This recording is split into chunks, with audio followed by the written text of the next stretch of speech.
Good evening. No question about it. While we don't have the final results yet, yesterday's midterm elections turned out far better than people had expected, and you made that happen. Thank you. First, let me give a shout out to all those who came out and voted.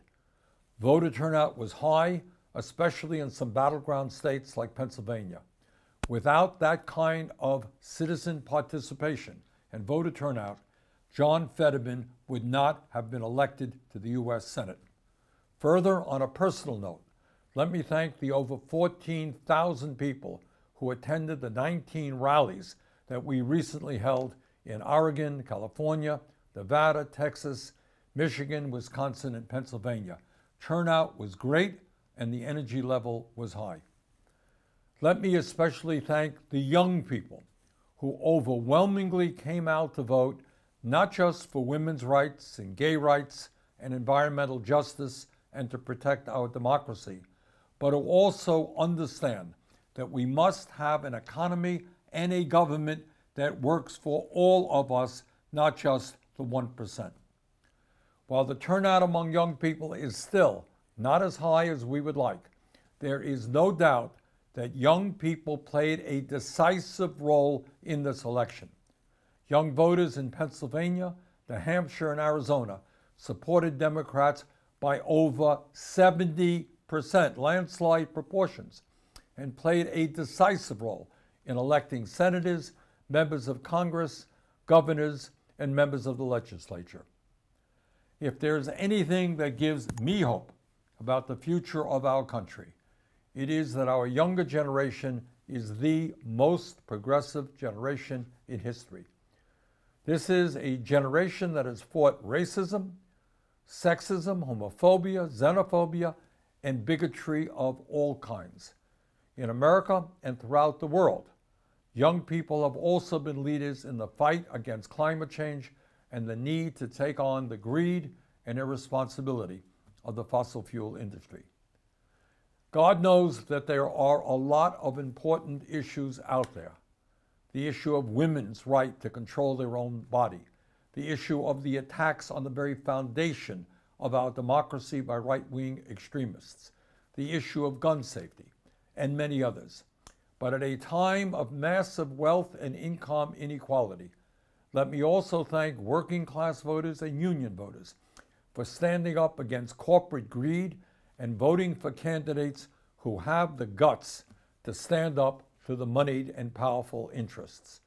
I was happy to see that in the last few weeks of this campaign, many candidates made it clear that they were prepared to take on Republicans who want to give huge tax breaks to the wealthiest people in our country and then cut Social Security, Medicare, and Medicaid. And I thank all of those candidates who raised that very, very important set of issues.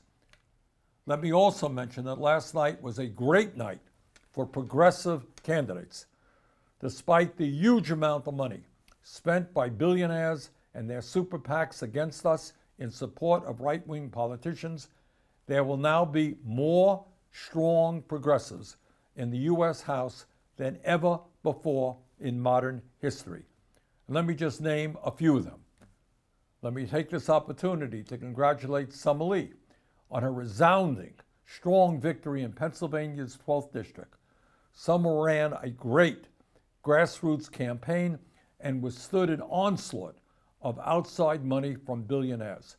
She will be a great congresswoman from Pittsburgh for the working families of our country. Congratulations also to Becca Balint on her historic win. Becca will be the first woman ever elected from my own state of Vermont to the U.S. Congress, and I look forward to working with her on behalf of Vermont's families. Texas, thank you very much for sending Greg Casar to the U.S. Congress. I know Greg well enough to know that he will be a great leader in Congress, and I want to congratulate him on his great victory. Congratulations to Jasmine Crockett on her victory last night in the 30th District of Texas. Jasmine will be a much-needed voice for voting rights and for an economy that represents the needs of working families in Texas and throughout our country. I also want to congratulate Jonathan Jackson, an old friend of mine, on his victory in the 1st District of Illinois. Jonathan understands the need for racial justice in this country and for the need to create an economy that works for all. Congratulations to Delia Ramirez on her win last night. She has been a champion of working families and immigrants in Illinois, and I know that she will continue her fight for them in Congress. Congratulations to Val Hoyle on her win in Oregon last night. Val knows what it means to stand up for working people and fight for raising the minimum wage, passing paid sick and medical leave, and for workers' rights. And I very much look forward to working with Val in Washington. And last but not least, congratulations to Maxwell Frost on his historic victory in Florida's 10th District. Maxwell will be the first member of Gen Z elected to Congress, and I want to congratulate him on his historic victory. Now, I would not be telling you the truth if I told you that we won everything last night. We certainly did not. Some excellent progressive candidates lost, and we are still not sure at this moment whether Democrats will be controlling the Senate and even possibly the House. But no matter what happens in that regard, tonight I am asking you to please stay engaged. Please continue fighting for justice, economic justice, social justice, racial justice, and environmental justice. Last night, 58% of the electorate in the red state of Nebraska voted to increase the minimum wage to $15 an hour. With your help, we can and must do the same thing in Washington for every worker in America. Raise the minimum wage to a living wage. Last night, a majority in the red state of Missouri voted yes to legalize marijuana.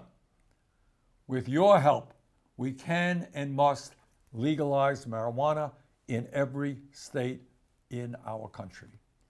Last night, a majority in the red states of Kentucky and Montana joined the red state of Kansas in voting against ballot initiatives to ban abortion.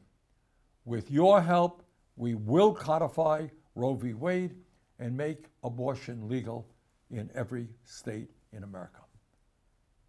Last night, we beat back some very dark forces, and you made that happen. That's what happens when people stand up and fight back.